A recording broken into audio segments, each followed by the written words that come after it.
Nous sommes réunis aujourd'hui au sein de l'auditorium Malraux, l'université Jean Moulin Lyon 3, dans le cadre d'une conférence organisée en partenariat avec l'ADTM Rhône-Alpes, le club santé de l'ADTM parisien. Dans le cadre de notre Master Management Industrie pharmaceutique, nous avons souhaité organiser cette conférence en lien avec le monde professionnel du secteur de la nutrition et de l'agroalimentaire pour s'interroger sur les innovations en termes de marketing. Nous voulions et nous souhaitions aborder un petit peu la limite, les questions et les limites du marketing en matière de santé. Comment le marketing peut utiliser la peur, notamment pour inciter à la consommation, et avec la globalisation et les multinationales qui essaient de nous vendre tout et des fois n'importe quoi, il était quand même important qu'on puisse un petit peu défricher et discuter ensemble de la manière dont on peut voir les choses en marketing.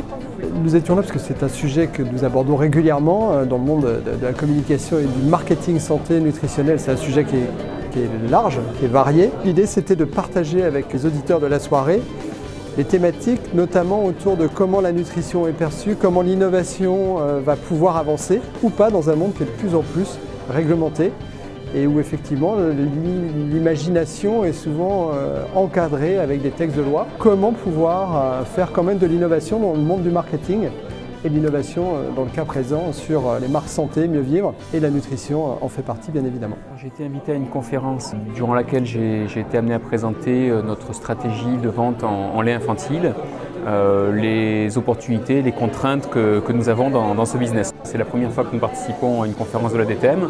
J'ai trouvé cette conférence très intéressante, avec beaucoup de batailles, donc des discussions et des résultats plutôt passionnants.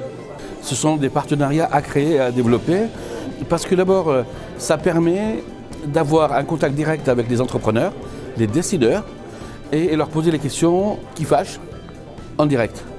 On peut les interpeller sur leur manière de faire, sur leur réflexion, sur leur positionnement. On peut aussi apprendre de leur expérience et ça, on peut rarement le faire en dehors de ce type d'événement. J'ai assisté donc à la conférence de ce soir sur le thème de la santé de l'alimentation avec les deux interventions, donc d'une part d'une société comme Nestlé, donc effectivement qui est un molosse international, et puis en même temps une intervention de Nutrisens qui tient aussi complètement la route d'un point de vue marketing avec une dimension peut-être plus petite mais très entrepreneuriale et très positif au global. Et je retiens bien sûr tous les partages qu'il y a eu sur les aspects communication, importance des marques, donc notamment avec la présentation de Nestlé, et puis environnement réglementaire assez contraignant, qui en même temps effectivement permet aussi d'innover en fait dans la façon de communiquer. La réglementation nous contraint, mais qu'elle nous pousse tous, que ce soit les professionnels du marketing, les entreprises qui développent des produits, à trouver de l'imagination et à développer encore plus de créativité. Et ça, c'est ce qui est quand même intéressant. Le marketing ne pourrait pas vivre sans création, donc il faut être encore plus créatif, même dans un monde très contraint.